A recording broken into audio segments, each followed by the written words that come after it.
here we are. For anyone out there in internet land, it is a new week. This is fun. This is kind of like an unofficial part 2 to last week's episode because literally I just finished recording last week's episode about 20 minutes ago. And I am sitting here with the other looming specter that had been hiding off camera, but not a stranger in my basement. Someone that has been in the podcast studio before, but this might be your first time in front of the camera in my studio, because instead of hawking an artist that you represent, you're finally going to talk about yourself. So everybody, please make some noise for the one and only Allie Gibson's in the building. Hello.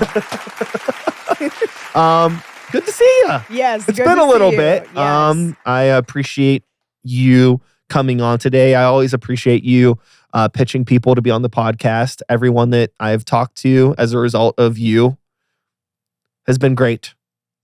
You haven't brought anyone horrible into my life, so thank you. You're welcome. I don't know, but we'll see. Seth might be a problem. We might be getting fucking cooked after this. No, I'm joking. It's a Sunday. We're going to keep it PG-13. Yes. Yes. But anyways, less talk, more rock, or less rock, more talk, I guess. Yes. What's up, Allie? How you been? Good. We're doing all rock, all talk. Yes. For anybody out there that is not familiar with you, who the hell are you? Oh, man. I have many people in one body. I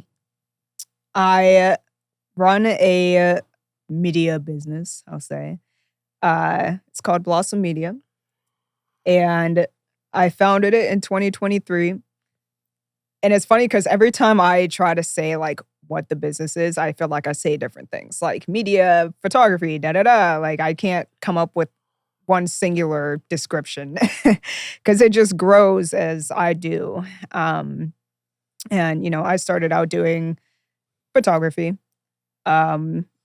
stumbled into videography, played around with it, still am. And now still those things, but focusing more so on the branding aspect. And under that umbrella of Blossom Media, I started a tiny desk-esque platform called the Blossom Sessions with live performances. I make music sometimes here and there when I feel inspired to. And I also manage one artist. One of those things I also wanted to try. And I have tried with a couple people. And then came along Bad Love. Yeah. And we are like two puzzle pieces. It works. Absolutely.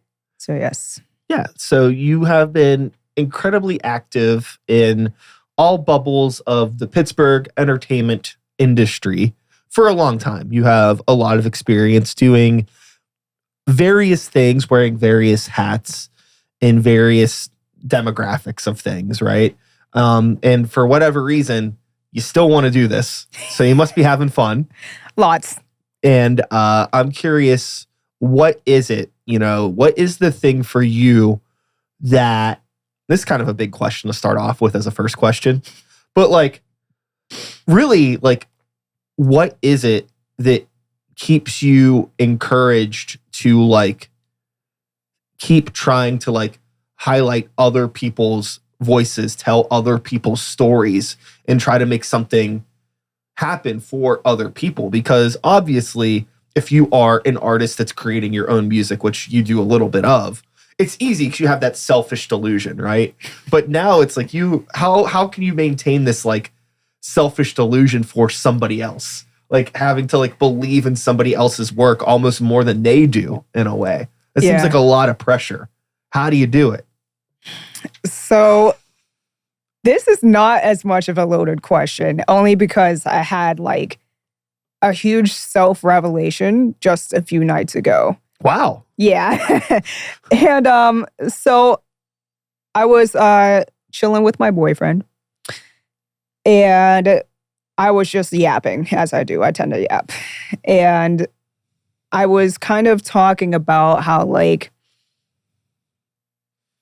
most of my life, I have had so much love for people and loved giving that love and sharing it. And, like, being able to tell when someone needed it and sometimes didn't want it, but, like, you know, just stuff like that. And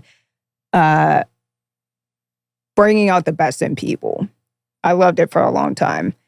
And still, I don't know to this day what made this shift happen, but something made, like, me feel like, well, what's in it for me? Like, why am I doing this? What's in it for me? That mindset just shifted for some reason, you know? And I'm starting to find that person again, but while I was in whatever that was, I didn't like that. Like, that felt, I don't want to say like hateful or resentful, but just negative. And I didn't like, it felt selfish. Sure. And though I know it's not to an extent, I just, like, making relationships didn't feel genuine in that period for that reason. And, like, with the whole bringing out the best in people and stuff, as I was talking to my boyfriend, I said, it's not my job to fix someone. But I do feel like it's my purpose to make them, like, see the light in themselves. And again, just, like, see the best in themselves. Whatever that may be. It doesn't have to be something huge. And, like, one of my favorite moments, especially with friends or people who just, like, I can tell there's something going on with them, you know? Yeah, one of my favorite moments is, like, I might say or do something little, but I can see that something has shifted their perspective. Yeah. And they're starting to think differently about something they thought negatively about for so long, you know? And so, like, that's why that question is not so loaded, because that applies to everything, not just, like, friendships, just artists who I see something in, you know, big or small, just in any type of art, everything, you know? Yeah. So that desire is always there. It doesn't feel like a job. It doesn't feel tiresome. It can sometimes, but, like, I will forever just, like, chase that feeling, you know? Mm-hmm. So, yeah.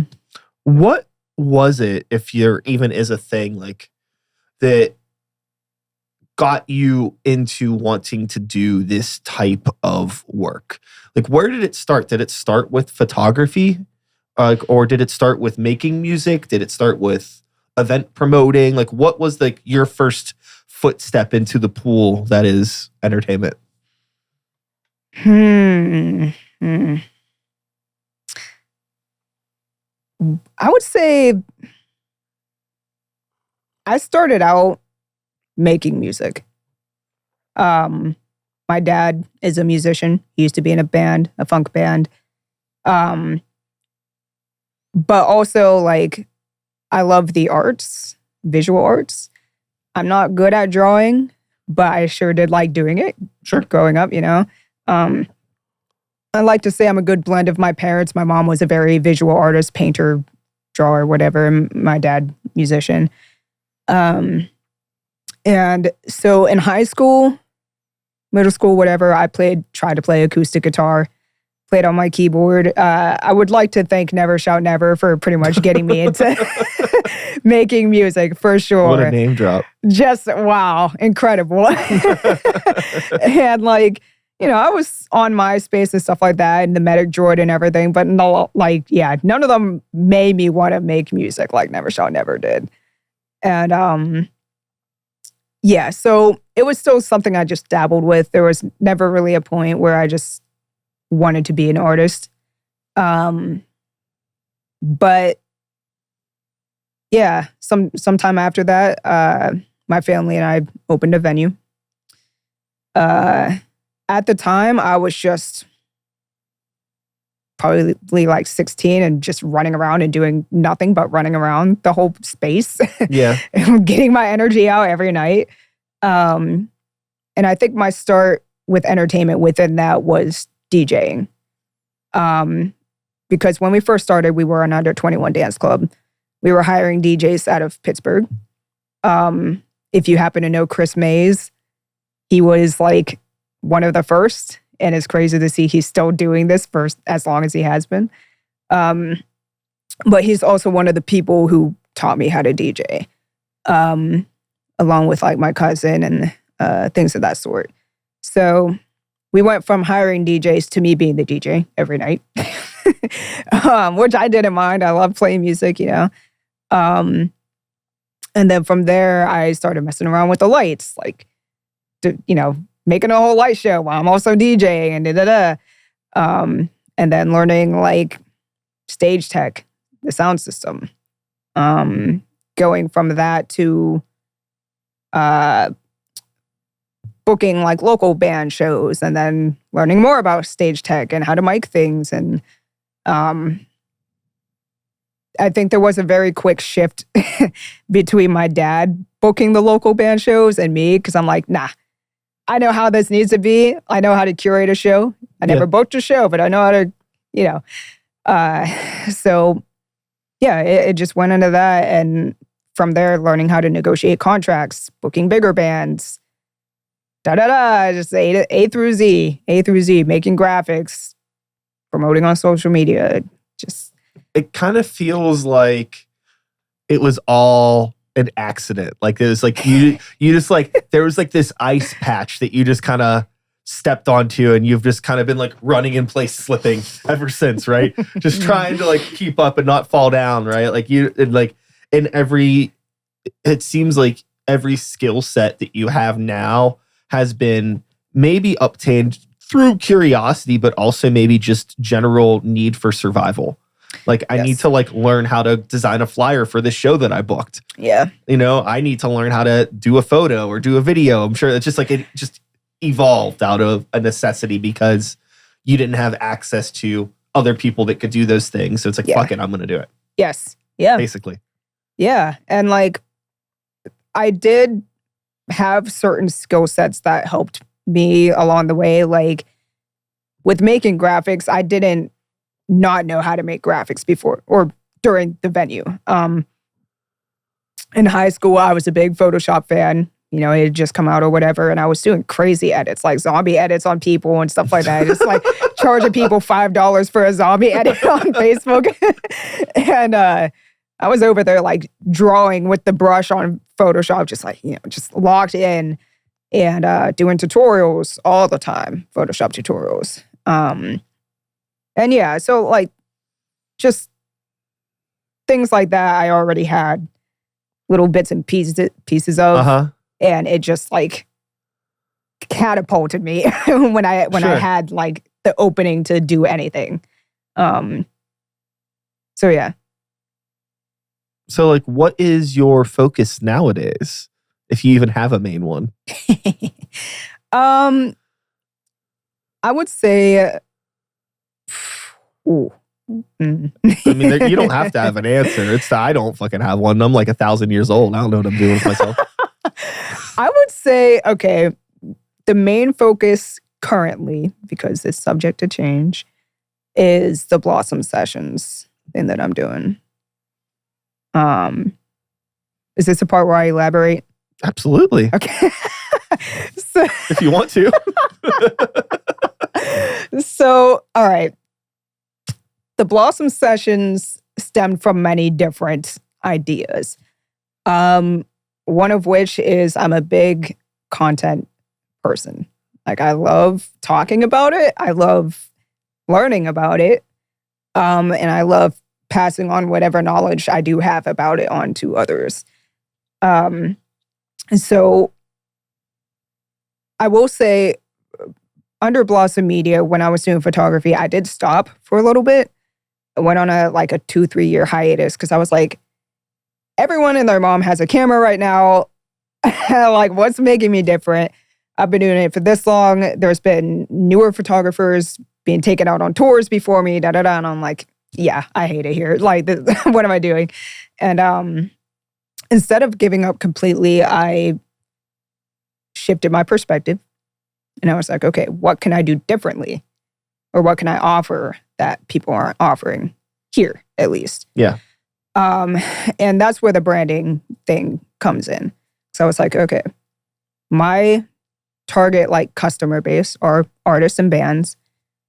What do they need beyond just some pictures?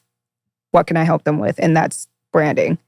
I will never shut up about branding. Like, it is so important, more important than people realize. And like, I remember seeing a comment thread on Facebook where bands were arguing about branding. It was hardcore bands saying like, well, we don't want to go up there like in skinny jeans, just whatever. And I'm like, you don't have to. Like, your brand are cutoffs and camo shorts. Like, yeah, like, as long as you just stick to that, people are going to recognize you for that. You don't have to follow anyone else's steps. But I talk about McDonald's. You see red and yellow, you think McDonald's before you even like see the logo. Yeah, and stuff like that. So that's part one of like the Blossom sessions, is giving artists essentially like a content package for a song. Kind of like a rollout of sorts, because you need like pictures, you need videos, you need the song, whatever, So it's giving a content package, but also a freshened rendition of the song. So we're not just shooting a music video. You know Sure. what I mean? Before it even saw the light of day, I took an hour, not an hour, a year of. It's a little different than now. I don't know why I said that. I took a year of just sitting down and like putting the vision together. I was like, okay, I know I want to do a live performance platform. I know I wanted to do like a floral theme. I've always been stuck on this floral theme, like with my music projects, this and that, just forever. It's different, it's brand. And I thought about like, how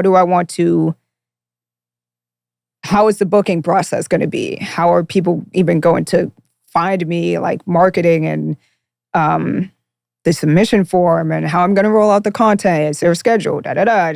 Everything.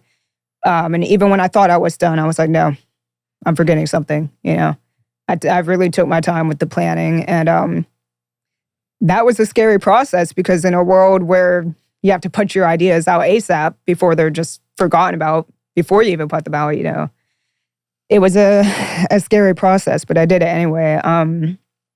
And so yeah, once I got to that point, I'm starting to forget the question. Oh no. Wow. Where was I? We were just talking about Blossom sessions and like the sort of you spending a lot of time on getting the idea together, and like basically the whole ideation process of it and why you wanted to do it. Yes. And the branding of it. Yeah. Okay. So I got the whole process together and stuff like that. And so one half of the Blossom sessions is, again, the content package.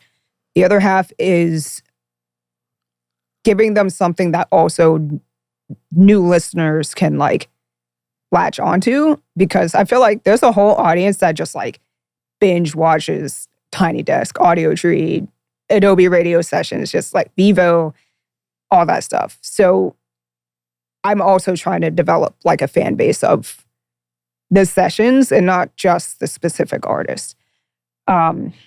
So it's been probably just over a year now of its presence. It's been really fun. I just worked with an artist today, and I told her, like, one of my favorite things about these sessions is getting an understanding of the artist and how they work, and like a recording environment, a live recording environment. Let me say that because I've had a couple rappers, and one of which his original track was just like vocals and tracks. Sure. No tracks. I said no tracks. I get approval with them and everything, but like, and then he had like a backup vocalist where she was kind of just doing ad-libs and things like that, and then a guitarist. So we start the recording. Everybody has to record to a click. I'm pretty strict on that for audiovisual purposes. But he just kept falling off the click. And it's the same tempo as his song. And I'm like, what is it? What is it? And I was just like, do you want me to just throw a random beat on just for the sake of like recording? And it wasn't in the final version, but he was just able to stay on top of it right there just because he could like just feel it, And it's just moments like that I just adore. It's like a science experiment, basically, Sure. And it's been a really fun process from like reading submission forms that aren't even on a pass or fail basis anyway, but just seeing what people say or what they don't say. There's an answer or a question on the submission form where I just ask, why do you want to be on the Blossom Sessions? I've gotten AI generated answers. I've gotten like where it literally just regurgitates the channel description or something. And I'm like, oh yeah, I would like to be on the Blossom Sessions because it is an invigorating experience into the local music scene and the creativity that drives us all to be better, bigger things. I don't know. I'm not AI. I can't come up with it, but something like that. Yeah. It's just, and it doesn't have to be anything crazy. You could just say it looks cool, and I would be cool with that. Like, don't be nervous about the answer. Yeah, I love when like I get submissions for the podcast, and it'll just be like, "Hey, I want to come on the show." There's like not one fucking link to anything they've done. Doesn't even say like what. I'm like who are you? Like what is this? Like I don't give a fuck like how big you are, how underground you are. I mean, arguably some of like the best performing episodes that I've had have been with like really underground artists. Yeah. You know what I mean? Like I have an episode of Start the Beat with the fucking vocalist from Ice Nine Kills. Did you know that? No. Nobody knows that because nobody fucking listened to it, but it exists. And it's like it's probably the biggest fucking guest I've ever had. That's sick. And like nobody cared. But then like, you're talking with smaller people and stuff. So it's like, to me, it's like, I don't even give a shit, which I mean, people did listen to it, but not as many as you would think would. But I think my point I'm trying to make is like, I don't care like how cool you are, how not popular. Like, it's like, are you a vibe? Yes. Can I hang out with you? Then from there, we can create something cool together. Right. Mm-hmm. And, but at least if you're going to hit me up, just like, send me a fucking link to a song or something. My favorite is, hey bro, let's work. Yeah, it's just so weird. And like, I think I get a lot of people too. A lot of like newer bands will hit me up. And it's like, not that I don't want to work with newer artists, but I've done a lot of episodes with bands that have like broken up like, 6 months later, or like somebody's gotten into trouble on some stupid shit that they shouldn't be doing. And then I have to take episodes down because I don't want to be affiliated with people. And it's just like, so now it's like, I have a really hard time like trusting bringing new people on. It's like, are you established enough in a way where I feel like it's worth the time and the energy to make this happen? I don't know if you can relate with that and anything that like people that you're working with. Yeah, that's a tough thing. I mean, luckily I haven't had any run-ins with people who are just like a nightmare or problematic or anything, but like that's like a fear that I have almost, is like these submission forms tell me about the artist, but like that's as far as I'm gonna dive. And I'm just afraid I'm gonna go and post a session and someone's gonna DM me and be like, hey, this person did like XYZ Sure. and got arrested and all these charges. I'm like, oh no.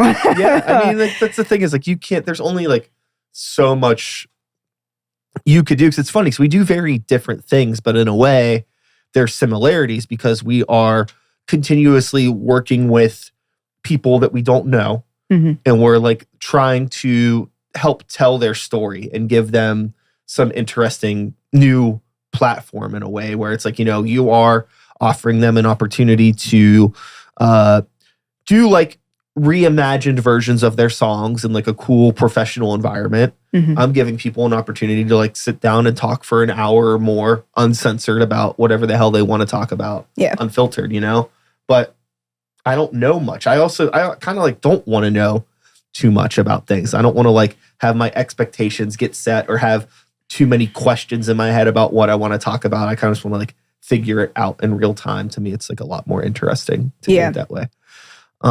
With the Blossom sessions and, finding locations to do this, I know that this is something we were talking about off camera.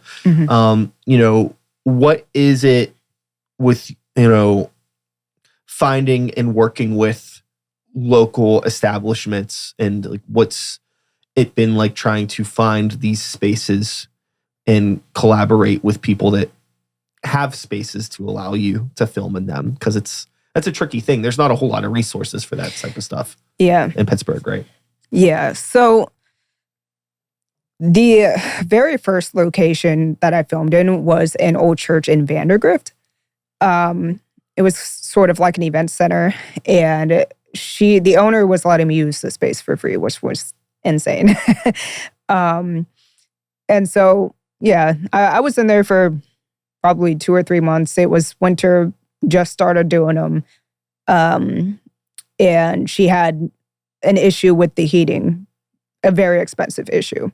So she just like called it quits, sold the building. And at that point, that was scrambling situation number one, because I had sessions scheduled. And I'm like, oh, good, I don't have a space.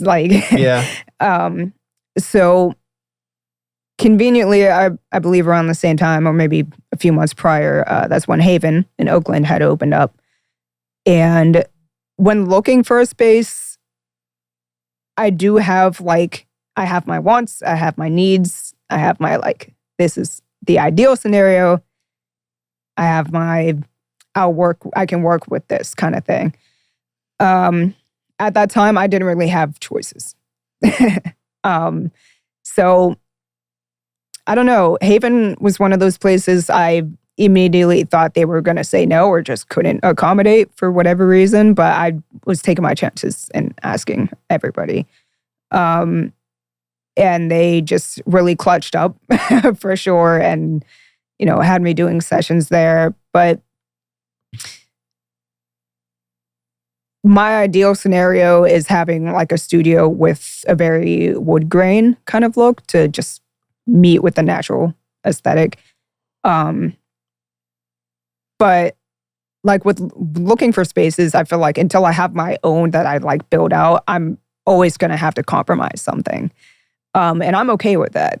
I'm okay with just working with what I got until I get there, Yeah. So that was kind of the scenario. And I have my own lighting and stuff. So realistically, I can take the Blossom sessions anywhere and do it anywhere. I could do it in a basement. I could do it in a junkyard. I could, I have all the props. And I kept everything in my car for well over a year, including the 6-foot foldy wall thing that I have, just on my center console while I'm driving. Truly just insane. But I didn't have any storage space. I wasn't about to just leave it outside or something. So it just went with me everywhere. But yeah, once Haven got a stop work order, once again I was on Scramble City looking for a space. And again, I can have my wants and my needs, but when it comes down to it, if I need a space, I'm going to start asking anywhere and everywhere. I was considering Airbnbs. That's an interesting concept. Yes. Which, that's still on the table. I've talked to my good friend Luke Oxendale, he mix and masters most of the sessions. He's been in this with me again since before it even saw the light of day. He was one of the first people I told this idea to. And he just helped me with everything, like the talent release, the terms and stuff like that, especially. And I was like, I know I can take this anywhere. So what if I take it to Nashville? Because he moved to Nashville. And he was like, well, there's studios out here that would let you do it, but like they're expensive. And I'm like, okay, there has to be another way. Airbnb. Because then I can just stay there, eat there, and record there. Just like do everything there. Just find like an extra room in the space or even just the living space that you could kind of stage how you need to. Yep. And with the kind of stuff that you're doing, I imagine it doesn't have to be very loud. Not really. Yeah. But that's so far one of the few, I think, misconceptions about the platform is that, especially when I say like, oh, Pittsburgh's Tiny Desk, like, I just say that because that's the familiar thing, people can latch onto that. But like, it's not just stripped down or acoustic. I keep saying like, the only requirement is to perform your original song, but in a reimagined style. So I don't care if you bring someone playing triangle, like just do something in a completely never before heard. Can I devil's advocate this real quick? Okay, yeah. All right. What if, hypothetically, I was like I was a singer-songwriter, hypothetically, right? Like what I did was like acoustic guitar. Okay. But I wanted to do like an EDM reimagining. Yes. Could I do that? Yes. That's one of those things I highly encourage. Like, just think outside of the box. And on the flip side of that, I've had bands, like rock bands, be like, hey, like, we want to come play, however we always play. And I'm like, no, like, you got to change it up. And they're like, well, I don't know how. And I'm like, the easiest route for a rock band is obviously just doing an acoustic rendition. But I also feel like that's too easy. So again, just like, I say examples like a genre switch up, jazz it up somehow, something, or like introduce a new instrument like a banjo or a friggin' cello or I don't know. That kind of stuff is, when you break down music, most songs can be stripped down to their rhythm, chord, and melody and generally should be able to be transposed on any other type of an instrument, whether that be acoustic guitar or piano. But for some bands, like, it just doesn't make sense. Like, if I'm in a more like punk, grunge, alt rock thing where like, sure, the songs have a rhythm and chord structure to them, but it just might not make sense on a piano. Well, it's like, well, maybe this just isn't the right match. Maybe this isn't our platform. Yeah. Or maybe there's a different way to do it, It's like maybe I don't know. The possibilities are endless, but sometimes you're dealing with the only limitations of the human mind and what the person, the artist, what their capabilities are and what they're even interested in doing. Maybe they don't want to do the EDM reimagining of their garage rock song. But that's okay. Because, that's the thing is like your platform can be for everybody, but that doesn't mean that it is for everybody. Yeah. Right? Yeah. And that's, again, one of my other favorite things about working with artists is that if they are willing to let me suggest, I don't want to say I have this gift because that makes me sound like big-headed, I guess. But I feel like I have a gift where I can just like hear a song and just imagine it in another way. And like, I don't know how to play every instrument. I don't know how to transpose. I don't know how to read music sheets and stuff like that. But like, I can hear something and be like, okay, I can hear like a piano being played at this part instead of like bass synths or, whatever. Sure. Like, and yeah, I've had instances like that where, again, in one of my earlier sessions, like probably my second one ever, I had a rapper. And again, the same thing, original tracks, just vocals and tracks. And we removed the tracks entirely. And I said, let's bring in a guitarist let's bring in a saxophonist. Because I could just make it make sense, you know? And like, that's the other part is I have like a referral list of musicians that I know these people are experts and just can hear and make it make sense, you know? And once you have like that group, it could do anything, truly.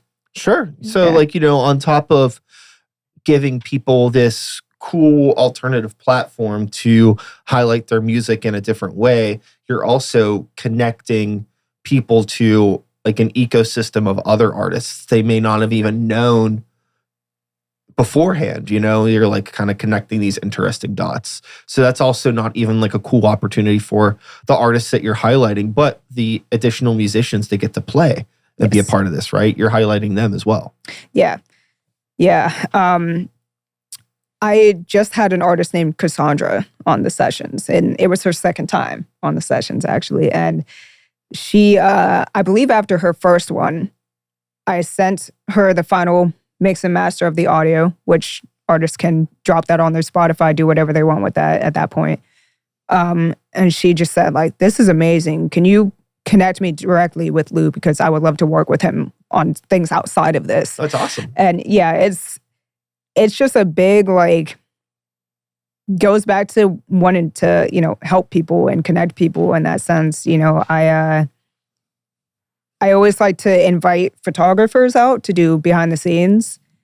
It's volunteer basis right now, but like it's good for like amateurs or students, or it could be someone who literally has never touched a camera before and just wants to try something new. Like, because I'm also always there taking photos either way. So like, it wouldn't hurt me to have someone also there taking photos and just trying it out.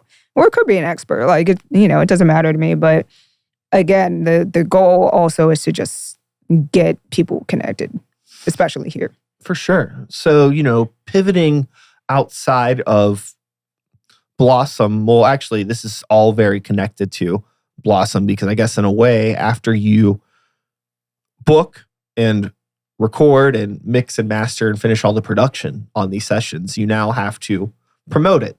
And you now are promoting this based off of a word we used earlier, the branding and targeting demographics and all of that stuff. So let's get into a conversation about that. Let's talk about the Wild West of marketing and branding and promoting and all of that. What does it mean to you as a human being? Oh, wow. I think it's there's a better word than useful that I want to use that I just cannot compute right now, but very useful. Critical? Yeah, it can be. I mean, like, it's one of those things that I feel like I didn't fully latch onto until TikTok came along. Or actually, no, I'll say Instagram. Because, so like, Facebook marketing for shows is not the same as it used to be. Like 10 years ago. And for every portion of this marketing that I talk about, I'm going to try not to go on a tangent. But like, there are so many like bands and artists that I see doing the same old tactics, like mass inviting and then dropping all right, I did my job. I did my mass invite. People don't look at those anymore. Like, no, definitely, that doesn't work. And, you know, Facebook's its own, like, I feel like it's going to be going down at any point now. It's sure. So I mean, I usually keep in touch with my other 75-year-old friends. That's about it. You know, like.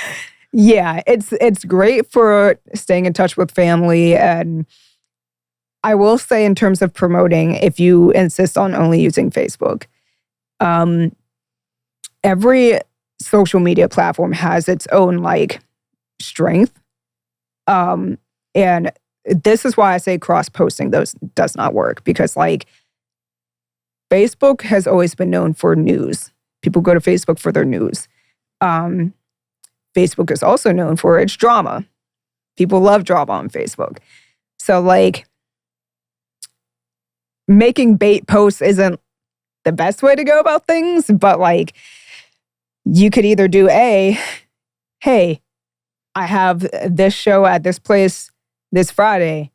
Come see us or hit me up for a ticket. That's my least favorite thing. Or B, be like, I can't believe so-and-so band member of my band said this about me. Like, it's, wow, I just can't believe it. Just making a big deal out of it. Now people are like, well, what happened? You know, they want to get nosy about it.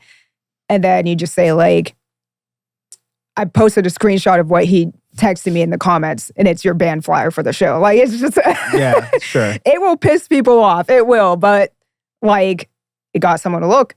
I think with Facebook, maybe a healthier tactic, I suppose we could say, is I think what's cool about it in a way is that it does allow you to be a little bit more transparent and a little bit more long-winded with your feelings for things. So like, you know, if I were to be promoting a show on Instagram, you know, it's like, I just want to find like some dope like photos and clips from past shows, put the flyer in there as well, make like a carousel post or something really simple, flashy, cool, great.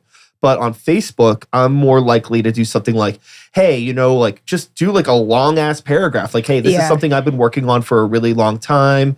And, you know, I'm hoping that, you know, some people would be really interested in coming out. This is why I'm excited about it. Just kind of like feeling dump. Yes. You know, yes. And then like not even really make it about the show necessarily, but the information for it is in there. Yes. And then people will at least somewhat know about it. And most of the time, a lot of the people that are friends with you on Facebook are also maybe following you on Instagram, and they might also be on TikTok. So they might get that one post, like the feelings post, but then see the combination of like the creative post on Instagram, and now you're kind of hitting them with the old one too. Yes. Instead of just posting the same exact thing on each platform. Yeah. Yeah. Yeah, 100%. Like just using every platform to its advantage, and how you went into Instagram, like doing the carousels. Instagram's always been known for its photos and showing like your more day-to-day raw aspect of things. And like you're doing exactly, again, what I just always feel like I'm screaming into the void. Don't post the flyer first. People love to see your face. Your engagement's always going to be better when you see pictures of people or your face. Yeah. So yeah, doing the slide carousels.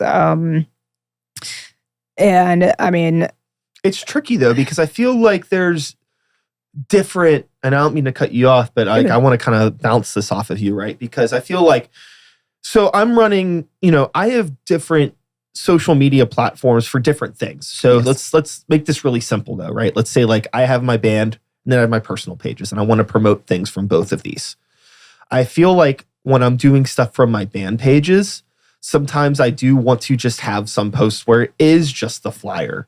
Because I think as an outsider looking in, I want you to go into my band page and I want you to instantly see a bunch of flyers for things to be like, we are playing a bunch of shows, right? But on my personal accounts, I don't want it to be like a marketing spread. I want it to just look like I'm living a life and this is my life. Yeah. So I'm more likely to hide those posts, like the flyers, like behind other photos. But also you want to promote a show more than once. Yes. So back to the band page, I'm more likely, if I'm promoting the show for the second, third, fourth time, whatever, I'm not going to just keep posting the flyer over and over again. I'll find ways to hide it. Yeah. I don't know. Yeah. So that's kind of why. I mean, there's no right way to do this. Oh, right? yeah. You know, yeah. So. I'm into the idea of an artist having their artist page and then having their personal page being separate. I think when you start to blend the two, you're,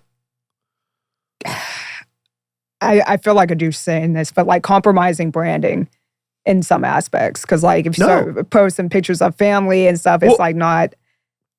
I agree with you, because I think that, and this is like not even me trying to, it sounds a little like ego-y, but like I feel like if you were to look at like my personal social media, I think it's really easy to be like, I don't know who the fuck this person is. Yeah. Because it's like, oh, is he a podcast? Like, I have people come on this podcast that have no fucking idea that I'm in a band. It's happened. And it's like, that's my main fucking thing. Yeah. Or it's like, is he in a band? Is he a podcaster? Does he DJ? Is he a fucking cook? Is he just some guy that collects records? Like, what the fuck does this guy do? Yeah. You know, so it's kind of like this. I'm just a guy that likes a lot of shit. Am I a toy collector? I like all this dumb shit, right? Yeah. But it's like, I want people to just be focused on the music, but that's not all I want to talk about. Yes. So it does make things like really messy. I mean, back in the MySpace days, I didn't even have a personal MySpace. I only had a MySpace music account because that was how it was. So, but even that got messy because it was like, yeah, I'm like a solo independent hip hop guy, but I also am doing all of this other stuff. And once you start trying to promote all of it, people don't know like what you're doing and who you are. Mm-hmm. Tricky. I've never been able to market myself that well. Yeah, it's tough. And like, I definitely get what you said about like the flyers and wanting to post it first so that people will see it like immediately before they even really start going through your posts. But I guess, I don't know. I don't really have like a counter to that. And not that I need one, but like. The other thing too that I do is usually like, especially for like flyer posts, like after the show has passed, I'll probably scrap them. It doesn't need to like live forever. Yeah. I'll let it exist for a bit. So like if I'm pitching something to a promoter, I want them to go on our social media and be like, they got some followers, but they've played a bunch of shows this year and like they're active rather than it just us not looking active. Yeah. Right. Because like I could post a whole fucking string of photos, but how do you not know that those all aren't from the same show? And a lot of times it can be like that. Again, there's no fucking right or wrong way to do it. Yeah, you just try everything and everything will work, but in different ways. I think it's also too for me trying to wrap my head around the concept of like, what is the story of my music? What is my band? How do I want people to see us? And like, for me, it's a very much the realities of like, okay, well, we're all a little bit older. We don't have like the cool looking. We're not a very cool looking band. Okay, that just is what it is. That's fine.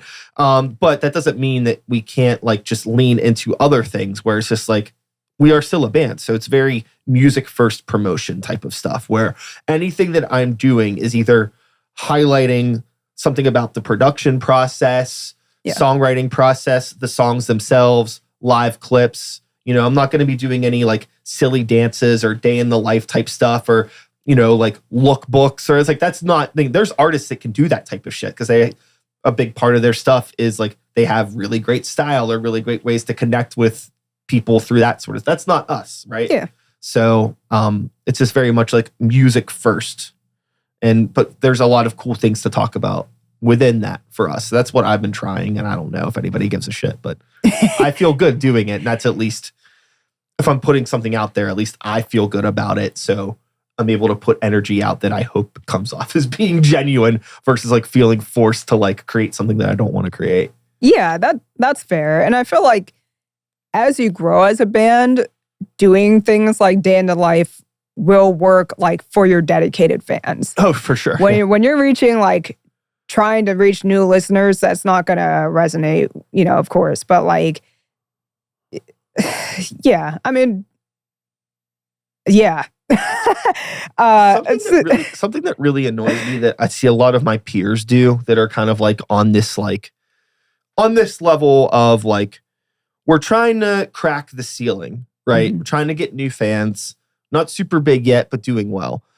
A pet peeve that I have is like a continuous string of like introduction type posts like, hey, I'm Brian and I'm an artist from Pittsburgh, PA. Mm-hmm. It's like, motherfucker, I know, I've been following you for years. This is why I'm not, it's like they're constantly trying to do everything to market to new people, but also not giving anybody that is already following them a reason to continue to follow them. Like, I'm not getting anything out of, it's like, I know who you are. Yeah. I'm here. What are you, what story can you tell me now that I can find interesting? Is that just me? Does that make sense?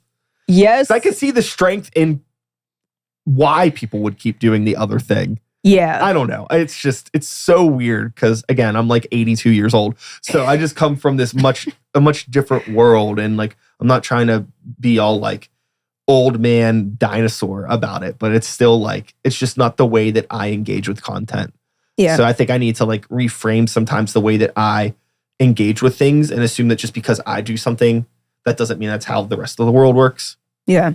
Sorry, I keep cutting you off. No, you're good. So again, this is also why I feel like posting the same type of content across all of your socials does not work, because TikTok is weird, and like every post you make is going to see someone new.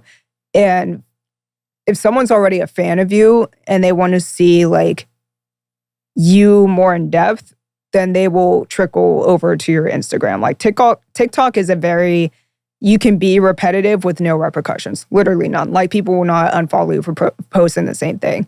There's people that I follow on TikTok because I love seeing like their skits and stuff, but I never see it twice after I've already seen it, and I'm still following them. I just see their new stuff or even old stuff that I haven't seen, you know? So going into TikTok, that's what I just love that platform for, is that you can just say the same shit every day, multiple times a day, and have like no repercussions, just only positive, for the most part, you know, engagement. Sure. And like, you know, using Bad Love as the example, is that I got him into TikTok. Like that fall, winter that he had the show, you know, he started posting probably November or so. And like he said, as he started posting, he started getting more traction. And like, we had no plans to do a show in the winter. No one does. And then there was enough people asking, when's your next show? And I'm like, okay, we have to do something. We have to. Like, we cannot just let this go until spring. So that's one of those occasions where like, you have to watch your engagement and act on whatever it's calling for at the time. And like you said, with the carousels, that's something I tell every artist. If you're nervous about getting on TikTok, or like everybody struggles with videos, it is very like, what's the word? Intimidating. It can be when you see bands doing Netflix level content reels, like, and all you have is an iPhone 5, like, or whatever. Yeah. But even for videos, something I just love telling bands, because I'll get bands that like feel like they're not creative enough to make content, because like maybe they are curious enough, but they feel like they're not smart enough or something. And I'm like, when you guys take silly videos of each other, like Snapchat videos at rehearsal, that is content.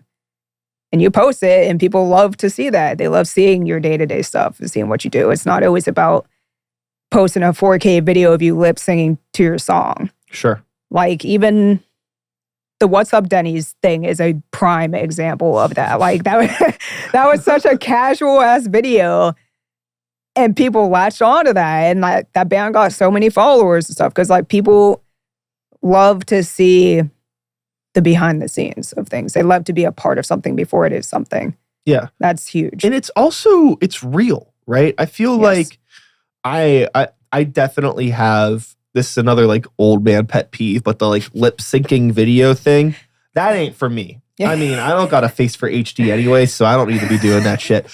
But like, it's like, you know, I think there are some artists that their music and their personality and their brand leans into that. And if that works, great, go for it. You know, I'm not here to yuck anyone's yum. But I think sometimes it could also come off as very performative. Mm-hmm. And I think you're doing yourself a lot more of a disservice than a beneficial thing if you're just putting out content that feels forced or faked. So I think that there is like that question of like, who am I as an artist? How do I want to be perceived? How do I want to put my work out there? What type of audience am I trying to attract? Yes. Right? And if like you are somebody that is struggling in a way with that vision, you know, maybe this is a little bit mean, but maybe you're just not ready yet. Maybe it's not your time. If you don't have that full vision in your head of like, what should my logo look like? What should our t-shirts look like? What should our stage performance look like? If you don't have that, you're just not ready yet. Mm-hmm. I don't know. Is that wrong to say? No, that all goes back to like the branding thing I talked about too, because for me, when I work with a band, I always say I don't want to be a one-off photographer. Like some bands will get as far as, okay, we made an album. We need promo photos. Nice. Okay, we need a photographer. So they'll get the photographer and they're all wearing whatever they want and they're shooting in front of the red brick wall down the road. And that's it. Like, yeah, these are some fresh promos. Like, people are gonna, big things coming, you know, it's just the whole thing. I'm like, okay, they do that. Maybe come up with an EP a few months after, we need a photographer. All right, the next photographer has a whole different style. And now your overall, like, look is not cohesive, you know? And so now, like, at the cost of not getting as much work, I really, really prefer to work with bands on like a whole project where I'm basically doing your visuals for like your cover arts and your music videos and your reels and your promo photos and like merch even, just whatever, just so like everything looks like it's supposed to be a part of each other. Sure. Much, you know? And yeah, even that, like I've made it this far to have that realization and know what I want to do. But it's still up to the bands to like realize that, I guess, like the whole vision thing. And that's even something I'm always more than willing to just even sit down and talk to someone with on a phone call or face to face or whatever. Like I've had artists who, you know, want to do a set of reels or whatever, and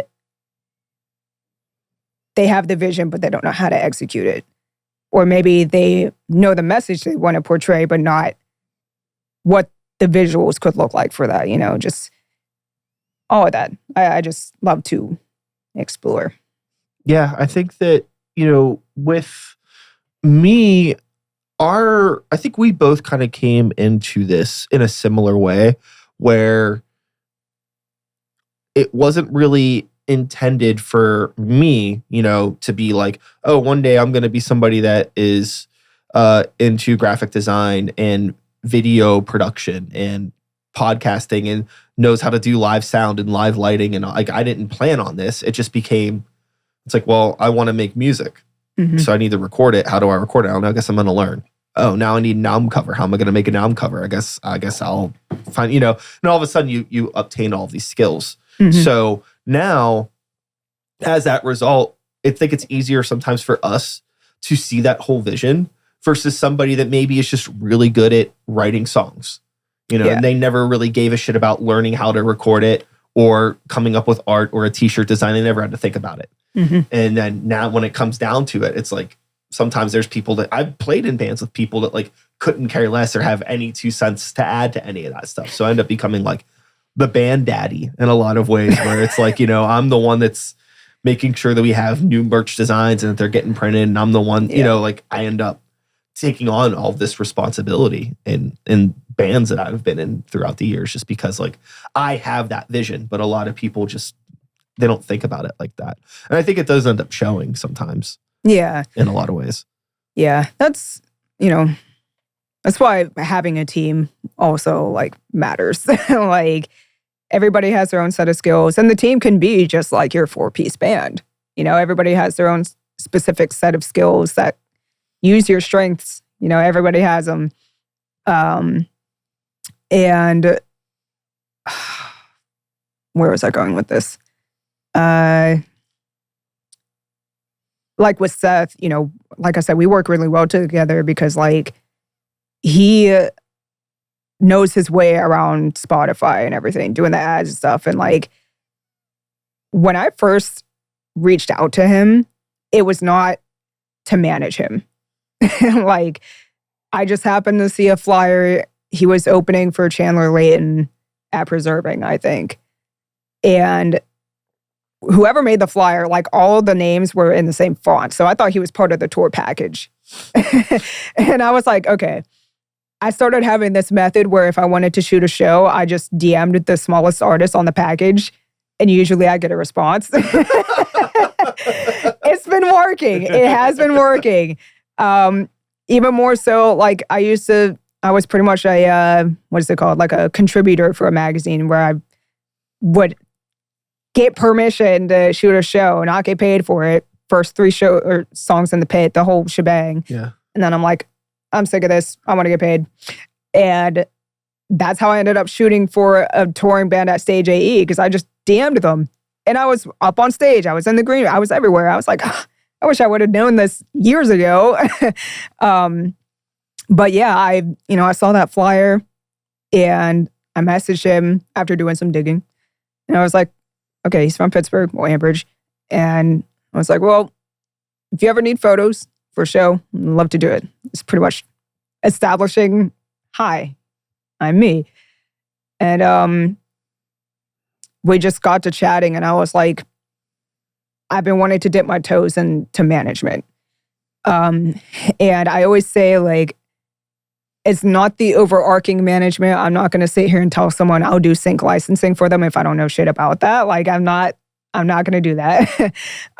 So I primarily work in the areas I do know about, which is like show booking and show contracts, and like visuals, content, and then a little bit of PR.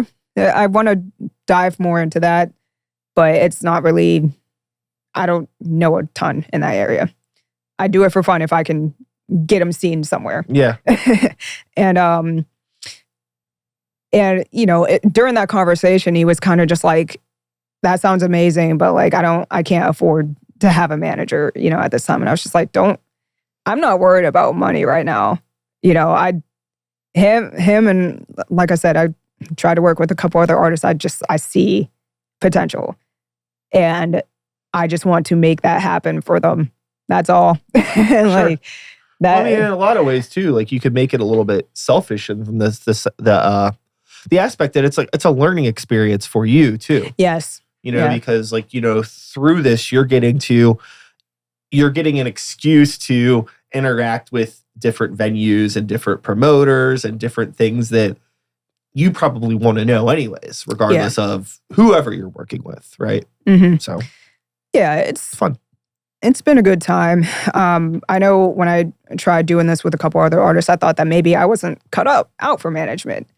But some people just aren't ready for that. Because I can be kind of like, I don't want to say cutthroat, but sometimes I tell him how it is, when he needs to hear it. So, that's the thing is like, like going back to me, like talking about like artists that maybe don't have like the full picture yet and them not being ready. There's a lot more that comes to that too. Yeah. It's like, if you're going to be collaborating, starting to build a team, even if it's just one other person, it's like, you got to be ready to operate at a certain level. Otherwise, what the fuck's the point? Why are we even bothering doing this? Yeah. If you're not going to be serious about it. Yeah. But I think sometimes there are people that think they're serious until it's time to get serious. And then it's like, oh, fuck. Mm-hmm. This isn't exactly what I wanted, or maybe they're just not cut out. I don't know. It's a lot. It can be a lot. It is. I had a thought about when you said how I have like a reason to interact with different people and stuff. I wear almost all the hats in the Blossom Session stuff. Like aside from Luke doing the mix and mastering, I do the outreach, I do the scheduling, filming, editing, Sure. I'm preaching in the choir. Yeah. But one of my favorite things is, and it's something I've never done before, is communicating with PR, an artist PR, because like the closest, again, I've ever gone to that is like working through a magazine where they contact them for me and get me on assignment and stuff. So because this platform is so like,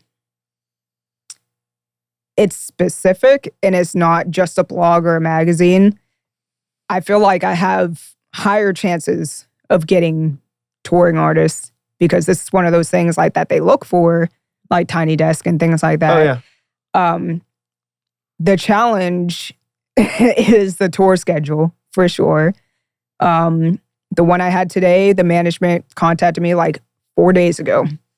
Sure. And we had to make it happen in 4 days. You need like a space that's just kind of like always there. Yes. Like if I had to set all of this shit up every time I had an episode, it just wouldn't fucking happen. Yeah. You know, we couldn't do it. Yeah, the only label artist I've had on the platform was Dwayne, who I think, at least at the time, he was on Fearless Records. And him and his team were wonderful to work with. But again, like, because I wear all the hats, it was me like sending the talent release form to them that also went through legal and also went through like 3 other people to get approved and revisions on the contract and this and that. And like, there was no like negative back and forth, just a lot of back and forth over the span of like a week to make that happen. And we made it happen. Yeah. You know, it was great. It's one of those things that I would like to have somebody else doing for me. For sure. Because I realized very quickly that like, I'm good at staying on top of things, but with especially that, I have to stay on top of them. Like, just so they can stay on top of it because they have a million other things that they're doing while on tour, you know? But yeah, I like reaching out to PR and I don't feel nervous at all about it, which in other scenarios I have felt nervous, like when I want to book a bigger band. And knowing like some of those people, you just got to have the right contacts. They're not going to respond unless you do. Like, it's just one of those things. But like, anytime I'd be drafting up one of those emails, I'd just be like sweating, trying to figure out the right things to say. But PR, I'm just like, hey, I'm so-and-so. I run this platform. It's what we do. Send them the website, da-da-da. I haven't gotten any yeses or nos, but I've pitched this to like Youngblood. I've pitched this to Taking Back Sunday. And like, PR people are so nice. And they're communicative. And they're just like, we'll try, you know. Maybe they're supposed to be nice. They're PR trained to be nice. Like, I don't know. But like... Well, I think it's back to that old saying, no, the worst they could say is no. Yeah. It's just, I will love taking a no from them just because they're nice about it. Because I've gotten, again, trying to book bands or whatever, or get artists booked at places and promoters are like, not interested. And I'm like, why not? Like, you're giving me nothing right now. Yeah. I've gotten, well, we don't really think this is the right act for this place. And meanwhile, I think it is because I've seen similar acts play at that. Like, it's mind-boggling. But yeah, just that's, yeah, interacting with PR is probably my favorite music industry category of people. I don't know how else to word that, but yeah, it's a good time. So if there's one thing that you want to let the people of the internet know about Blossom or Ali Gibson in general or anything, what would you want it to be? What is there anything we haven't like covered, touched base on here? I mean, it's tough because you're one of those people that has a story that is certainly more deserving of more than an hour of time. But all we got's an hour. I know. But if there's anything that you were hoping to talk about today that we didn't, let me know. Because we can always keep talking.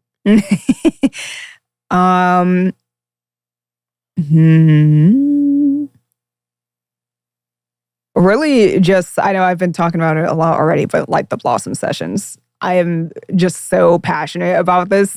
More passionate than I ever have been. Are you always like looking for new talent? Always.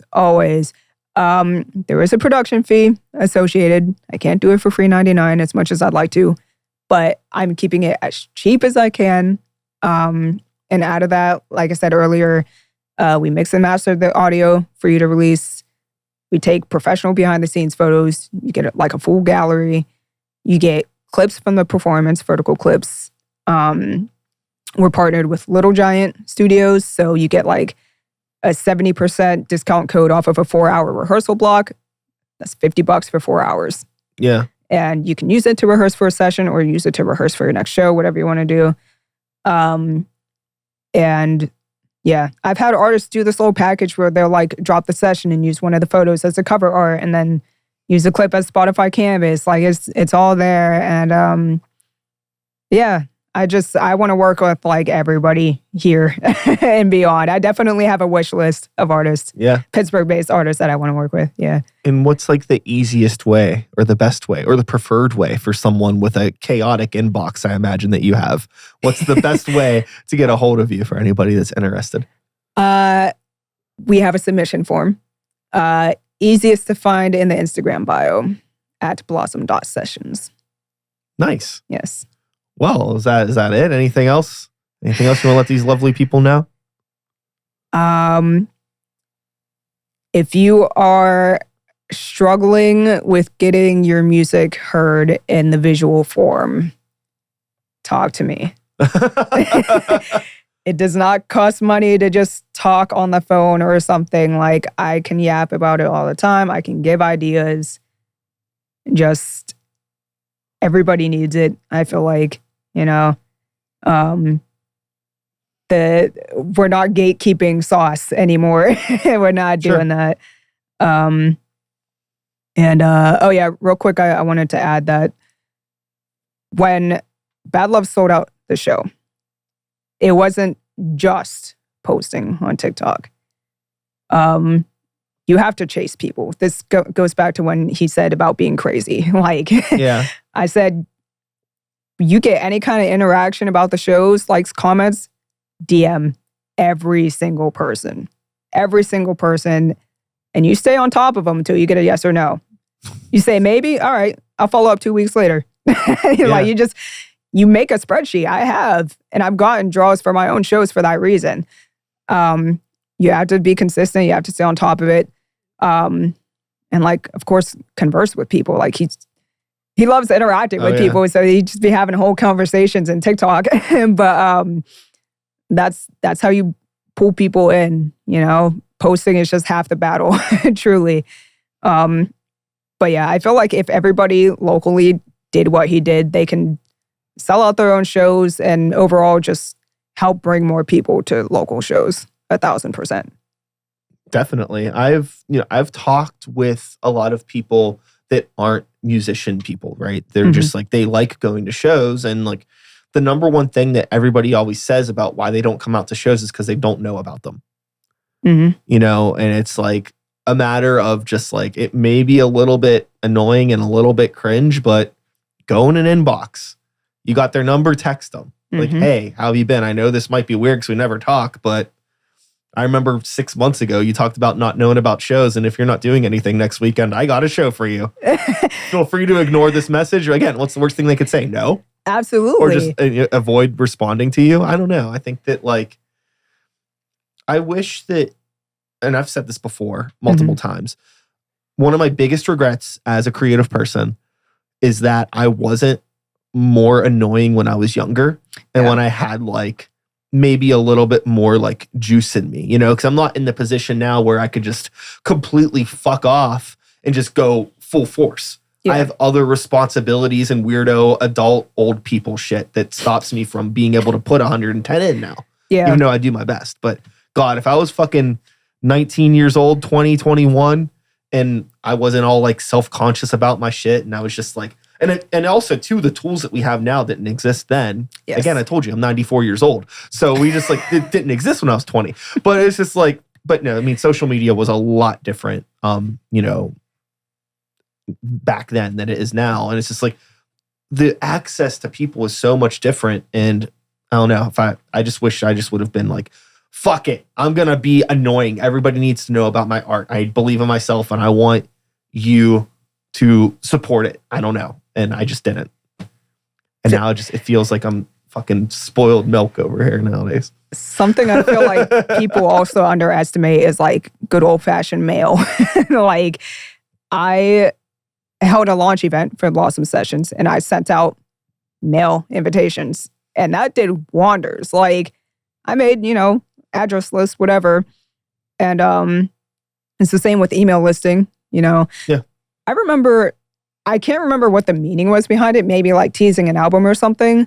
But there was a time where 156 Silence mailed out like Polaroids.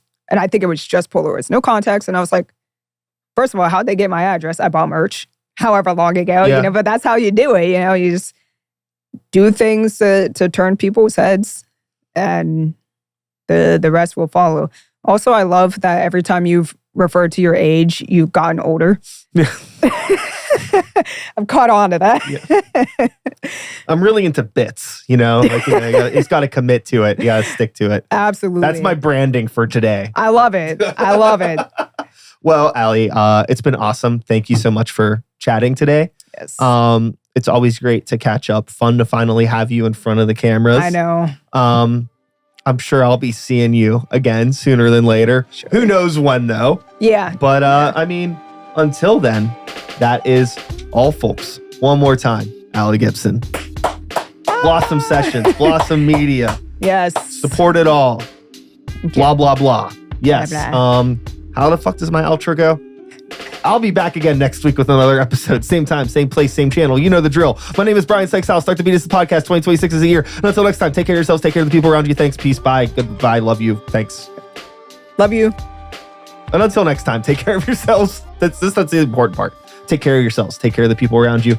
Peace out. We did it. That was a podcast. Yes. Amazing. Woo! All right, cool. And